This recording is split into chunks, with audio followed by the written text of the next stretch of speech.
Lo que tiene Daniela se llama lupus.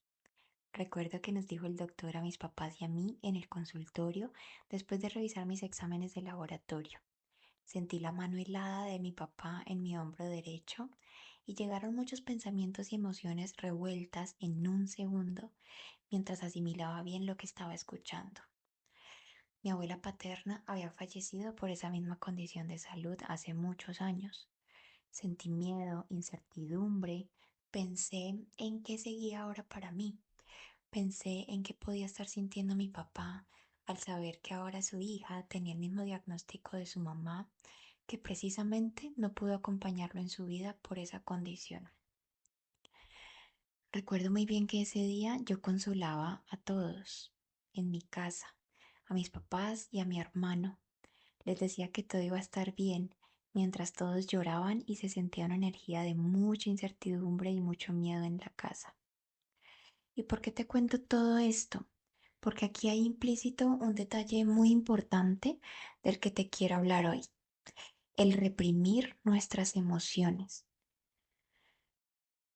Desde pequeña me costaba mucho expresarme, hablar en público, defenderme, expresar mis emociones, mis opiniones, en fin. Era la niña calladita que los profesores querían mucho porque no daba problemas, sacaba las mejores notas, no hacía ruido en clase, etcétera. Pero por dentro, en realidad, era la niña que no se atrevía a ser libre porque creía que debía ser perfecta siempre ante los ojos de los demás y eso le estaba pesando demasiado. De alguna forma había asumido la idea de que tenía que ser siempre la fuerte, la perfecta, la que tenía todo bajo control, así que no me permitía expresar cómo me sentía en diferentes situaciones. Incluso no me sabía defender, y eso me trajo algunas experiencias bastante dolorosas que después te estaré contando. Entonces, claro, llegó a mis 21 años, el diagnóstico de lupus, de una condición de salud bastante impredecible, digámoslo así, y yo lo que hice fue usar eso que en algún momento había aprendido, callarme lo que estaba sintiendo y procurar que pareciera que todo estaba bajo control. Obviamente sí lloraba mucho por los síntomas que estaba sintiendo en mi cuerpo y sí me permitía descansar o no hacer mucho si lo necesitaba, pero no me di el permiso de expresar con total libertad y claridad cómo me estaba sintiendo, el miedo a morir que tenía, la tristeza que sentía, la rabia, toda la avalancha de emociones que había en ese momento de mi vida. Y hoy estoy aquí después de trabajar esta herida muy a profundidad por bastante tiempo, contándote esto porque hace un par de semanas Dios y mi equipo celestial me dieron la oportunidad de recordar esta experiencia de aprendizaje desde una perspectiva que nunca había tenido. Esta vez fui yo la espectadora de una situación que me reflejaba tanto. Era como si en esa escena Dios y mis angelitos quisieran que yo me viera ahí plasmada como la Daniela de 21 años que en algún momento se cayó muchas emociones ante un diagnóstico de salud.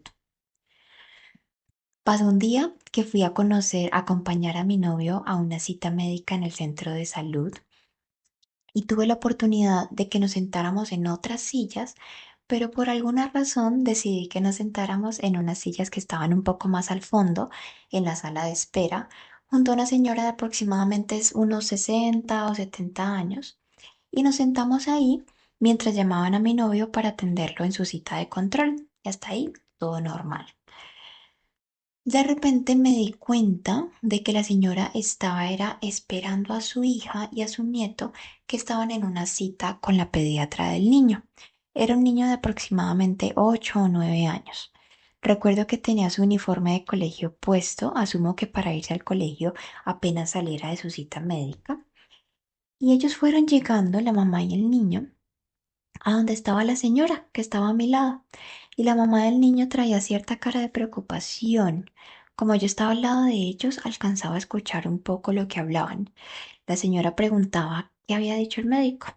Y la mamá del niño con mucha preocupación le contaba que la doctora había dicho que según los exámenes el niño estaba muy mal del hígado y que debían hacerle un examen de urgencia ese mismo día para validar si se necesitaba un trasplante.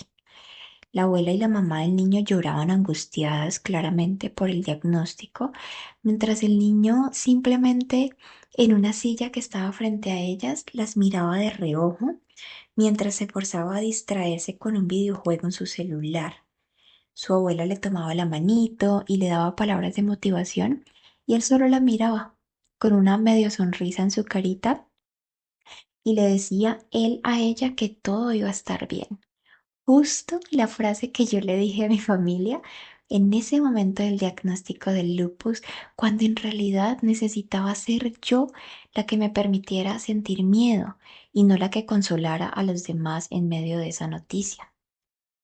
Yo podía notar que el niño no estaba tranquilo en realidad. Con varios años como terapeuta aprendes a distinguir gestos, movimientos, energías de las personas que pues a la larga te hacen percibir cómo se sienten en realidad. Su carita de confusión lo demostraba. De hecho, se pisaba los pies él mismo y cuando su abuela le dijo que no lo hiciera porque se podía dañar los zapatos, él dijo que eso lo hace cuando no entiende nada y no sabe qué hacer. Esa frase me movió mucho. Y es que a su corta edad, ¿cómo se toma la noticia de que posiblemente te tienen que hacer un trasplante de hígado y que te tienes que cuidar mucho en la dieta, dejando de comer cosas que te gustan mucho? El niño siguió usando el videojuego en su celular como recurso para ocultar su miedo y su confusión hasta que por último, cuando ya mi novio salió de su cita y fue a buscarme en esas sillas en donde estábamos para irnos, por fin el niño se acercó a su mamá porque ella lo invitó a sentarse a su lado y pudo soltar esas lágrimas que necesitaba dejar salir. Por fin el niño se derrumbó y le confesó a su mamá que tenía miedo, mientras lloraba y la abrazaba. Justo en ese momento ya tuve que irme, pero alcancé a ver todo mi proceso de varios años reflejado en esos pocos minutos en la escena que ese niño protagonizó ese día frente a mí, como un recordatorio de lo mucho que he avanzado y de lo valioso que ha sido para mí el permitirme expresar y dejar de callarme y ocultarme como antes lo hacía. Qué linda la vida siempre con sus mensajes poderosos presentándose de la manera menos pensada y agradezco a Dios por permitirme dar cierre a esa herida, con ese detalle final tan lindo de verme reflejada en la carita de ese niño y poderme decir a mí misma perdón. ¿Mm? Y bueno, con el paso del tiempo he podido hacer conciencia de todo esto y he ido aprendiendo a expresarme muchísimo más y de verdad que qué bien se siente. Es como si me hubiera quitado un peso enorme de encima, el peso de tantas palabras que no habían podido salir a la luz. De hecho, el 2024 fue casi que un curso intensivo que me envió Dios para aprender sí o sí a expresarme y a mostrar todo lo que soy con mis fortalezas y con mi vulnerabilidad. Si no sabes bien qué pasó en ese año, puedes irte al episodio número 1 que ahí te cuento gran parte. Entendí que, como lo dije en el episodio anterior, mi verdadera fortaleza no es cuando me callo todo para parecer que me las sé todas y que tengo todo siempre bajo control. Mi verdadera fortaleza está en realidad cuando me doy permiso de sentir con todo lo que eso implique, sin importar lo que otros puedan opinar de mí por el hecho de sentirme de una u otra forma. Y mi fortaleza también está en lo que decido hacer con eso que siento, además de expresarlo. Es cómo decido transformar eso que estoy sintiendo en algo que me impulse a crear conscientemente una realidad que se sienta bien para mí.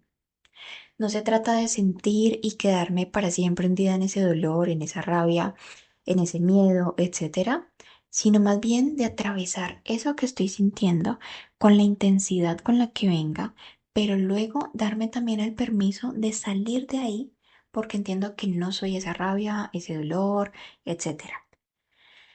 Que soy mucho más que eso y que cuando recuerdo mi poder puedo seguir siendo creadora de mi vida a partir de todos los regalos maravillosos que me están dejando esas emociones y esas experiencias retadoras.